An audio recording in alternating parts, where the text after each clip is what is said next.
Imagine a guava farm where nearly every other fruit was either small, blemished, or simply insellable. Our farmer from Nashik, Maharashtra, faced this exact struggle, with only 18 tons per hectare of his precious guavas actually reaching the market. His efforts felt wasted, and profits remained stubbornly low. But what if I told you that in just 3 years, this same farmer completely transformed his orchard? He didn't just improve, he doubled his marketable yield from 18 to an incredible 36 tons per hectare, leading to significantly more profit and better fruit quality. This isn't a miracle, but a methodical approach using scientific practices. Today, we unravel his complete journey, step by step. By adopting these proven secrets, you too can unlock the full potential of your guava trees and see a remarkable boost in your farm's income. Our farmer in Nashik truly achieved wonders, elevating his marketable guava yield by a full 100%. He went from an average of 18 tons per hectare to an impressive 36 tons per hectare. This wasn't just about more fruits, but also better size, superior quality, and a significant reduction in post-harvest losses, making every harvest more profitable. This success story begins with strategic variety selection. Our farmer chose Allahabad Safeda for its large, round, white-fleshed fruits, excellent taste, and good shelf life. He also planted Lalit, a red-fleshed variety known for its sweetness, attractive color, and moderate resistance to guava wilt, ensuring a diversified, high-demand yield. Before implementing changes, the farmer observed significant issues with his monsoon crop, known as Ambe Bahar. This season often brought poor fruit quality, making fruits less appealing to buyers. Crucially, it was a prime time for the notorious guava fruit fly, Bactricaria dorsalis, causing substantial damage and rendering many fruits insellable. The challenges with the monsoon crop extended to its poor shelf life, leading to heavy losses during transportation and storage. This diminished fruit quality often resulted in very low market prices. The farmer realized that to maximize his income, he needed to address these fundamental issues impacting his overall profitability and yield. One of the biggest lessons learned was that trying to harvest both the rainy season, Ambe Bahar, and winter, Mrig Bahar, crops simultaneously was a mistake. The monsoon crop consistently delivered inferior quality and lower prices, diverting valuable resources and effort that could be better focused on a single, high-value harvest. Initially, the farmer lacked precise knowledge about proper crop regulation. He didn't fully understand how strategic interventions could influence the fruiting season and quality. This oversight meant his trees were producing multiple crops of varying quality, rather than a concentrated yield of high-value fruits. The turning point came with the discovery and implementation of effective crop regulation. The farmer learned to manage his trees to prioritize the winter crop, Mrig Bahar. This strategic shift focused all the plant's energy on producing a single, abundant harvest of superior quality fruits during the preferred season, avoiding monsoon-related issues.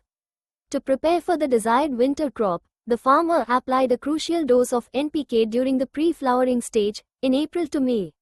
This application provided 60 hours 30 minutes and 30 seconds kg NPK per hectare, precisely timed to support robust flower bud development and anthesis, setting the stage for a strong, healthy fruit set for the Mrig Bahar. Precision pruning played a vital role in his success. Immediately after the main harvest in December to January, the farmer performed light annual pruning. This involved removing dead, diseased, criss-cross, and weak branches. This practice opened the canopy, allowing for better light penetration and air circulation, which is essential for developing high-quality fruits. A key part of his refined nutrient strategy involved the NPK application during the pre-flowering stage in April to May.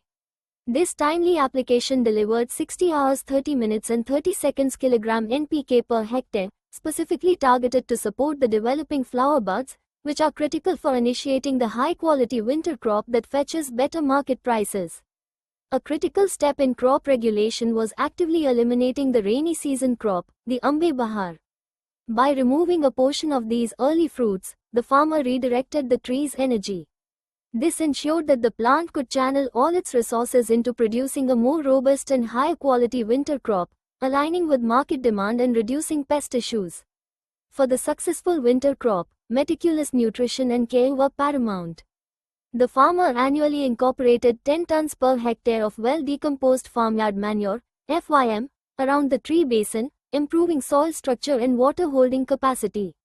He also applied a total of 2,4,0, 120:120 kg N, phosphorus pentoxide, K2O per hectare per year, split into 4 precise doses. The result of these integrated practices was phenomenal. The farmer achieved a consistent yield of 36 tons per hectare. This meant not only a higher quantity but also superior quality fruits, characterized by excellent size, appealing color, and taste, directly translating into better market acceptance and higher returns.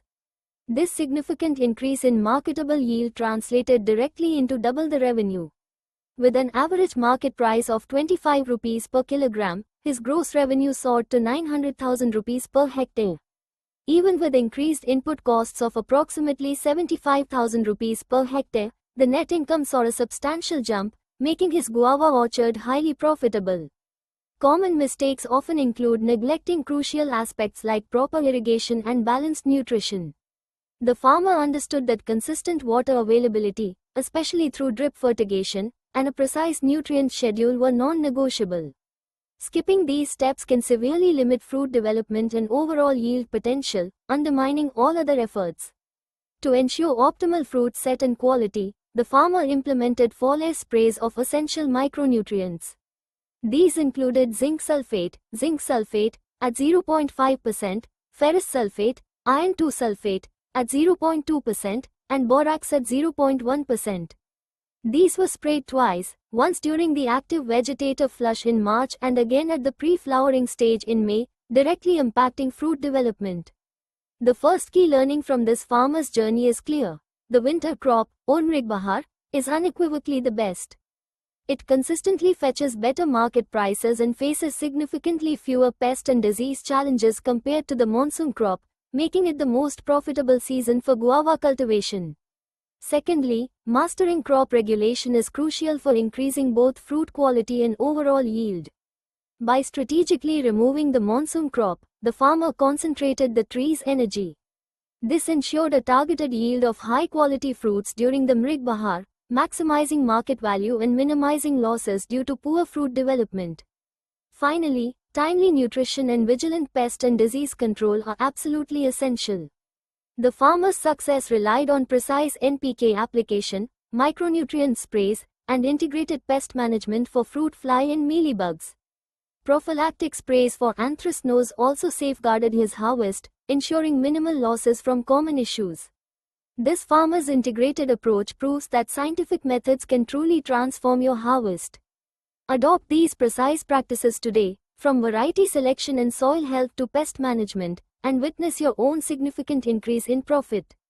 Don't forget to subscribe to AgriPlus for more valuable farming insights. Please like this video, share it with fellow farmers, and subscribe to the AgriPlus channel.